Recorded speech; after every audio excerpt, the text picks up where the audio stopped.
Look, I say on my birthday every year, just keeping up with all the Facebook messages is like a full-time job, which is so friggin' lame, dude. Like, honestly, like it's nice that people care, but like, whatever. That's the point is that I'm stuck on my phone. And what you're saying is you were immersed in an experience that you literally had to be immersed in. Otherwise you could like low key die, right? Like you're climbing a mountain. What a different choice than I would say 99.9% of people make. Where do you think that came from in you? I get this question pretty often, and I don't know the answer. I think honestly, I just have the screw loose, and there's something in me, there's something in there that makes me have this relationship with risk and fear, and it's what makes me tick. It's what gives me joy, keeps me going. I know some people need like the hustle and bustle of the city, or they need whatever it is. I just need this little taste of risk every once in a while. And it doesn't always need to be, death defying, but it generally needs to have some sort of risk. And I love it. And it's not just climbing mountains and jumping off mountains and whatever that may be, surfing. I don't mind like just taking a little bit of risk. When I built the cabinet in my shop the other day, like, maybe I didn't measure perfectly or something. I don't know what it is. I like just this, having this little hint of risk hanging out, and I don't know where that came from. I mean, my mom's a bit of a daredevil. She's come skydiving with me a couple times, and she's, if I ask her to go out mountain biking, she's game. She's always in for whatever adventure it is. So maybe it's something through her, and I know her sister and her family always kind of give her a hard time that she's the crazy one. So maybe it's just passed down from my mom. And if that's so, then I'm very grateful for that. But I think that's a really good point is that so like I'm risk adverse. Kitchen cabinet, perfect example. My kitchen, I love my whole house. We bought this house and it's turnkey enough, right? But it's like a little older, but it's good. Most of it. The kitchen sucks. And I'm like waiting until we can, because like to do a kitchen is like over 6 figures. And I'm like, dude. And my husband's like, just let me do it. Like, I'll do it. And I'm like, but what if you make a mistake? Like, it's the worst thing I can imagine, right? So I think that's an interesting takeaway for other people who maybe they're not going to go skydive, but what would your takeaway to people be for becoming a little less risk adverse? Well, I mean, there's so many levels of that. There's the kitchen and there's skydiving, right? Like these are two very different worlds. But yeah, but I think the point is that it's all about always going to the what if. Absolutely. I think that something like skydiving, if we're talking about that end of the spectrum, I think everyone should take a little bit of risk here and there. And it doesn't mean risking our lives to this level that, maybe I've taken some of these sports, but to go out and like just skydiving, for an example, because that's one of my biggest passions. We get phone calls so often saying like, I want to do it, but I think only my wife's going to do it, or only my husband's going to do it because we have 2 kids. So only one of us is going to do it. Like that mindset, that thought process is so crazy to me.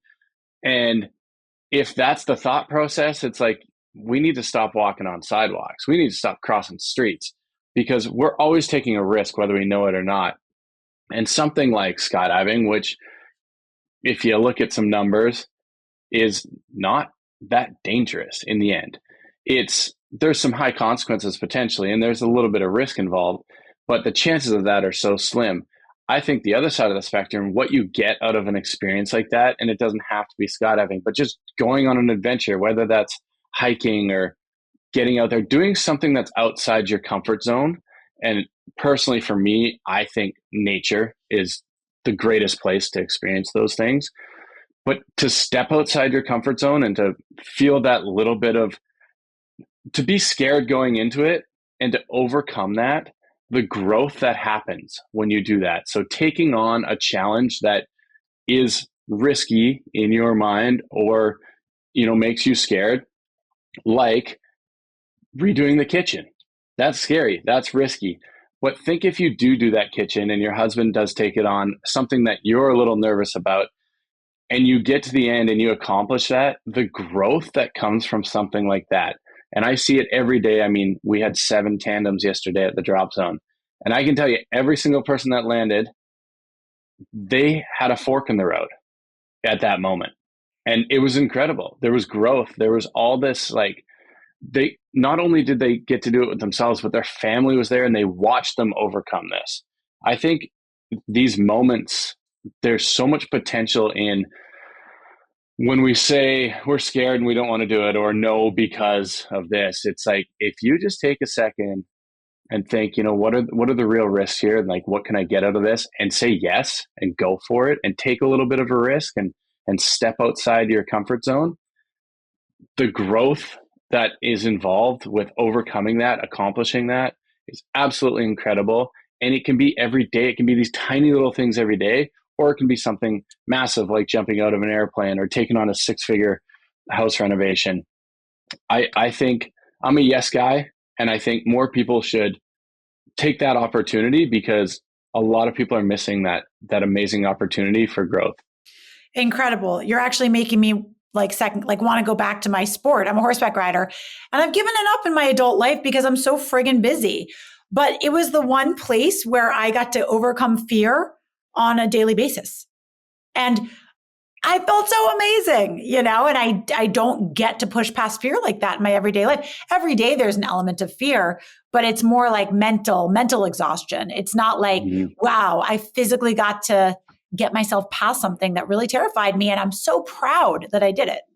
That's it. The pride that comes from overcoming and accomplishing these things is, invaluable. So any little wall, any adversity that we face, when we overcome that, we're proud of ourselves and of that accomplishment. So I think straying away from and avoiding stuff like that is a disservice to yourself, because there's so much potential there. And sometimes it's the simplest little thing.